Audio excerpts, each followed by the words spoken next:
going to talk to you today about regrets. Regrets. You know, the reason why I'm doing this is because a lady I know had a friend, and that friend was poison for her.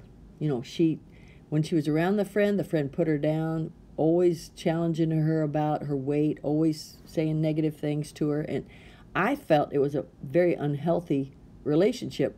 I didn't tell that friend, that lady that was talking to me, that I thought it was unhealthy when she was in the relationship.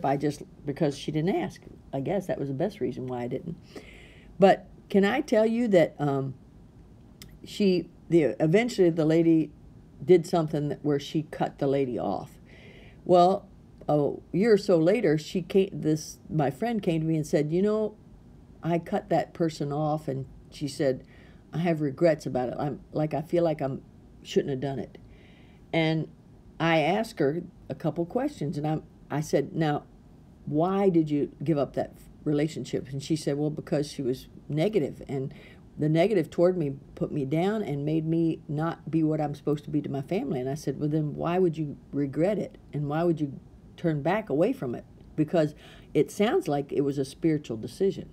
I don't know about you ladies, but some of us have relationships that either, number one, we have to be very armed and careful when we're around them because they can be so hurtful to us and they can hurt our spirit.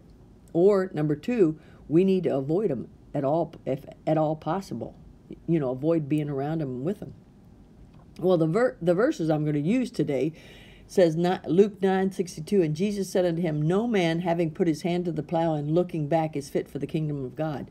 He said, if you're walking a certain way and you start missing something, or you start regretting that you're not back in that situation, you know, that's not healthy, he's saying, because you're not fit for the kingdom of God. You're not going on for the cause of Christ, is what he's saying here. Of course, Paul said in Philippians 3:13, brethren, I count not myself to have apprehended, but this one thing I do, forgetting those things which are behind and reaching forth unto those things which are before. You know, refusing to look back means resisting regret, turning away from past relationships that aren't good for you, or letting go of mistakes and feelings like guilt and shame. You know, you really can't trust yourself to know what's best as far as regrets are concerned.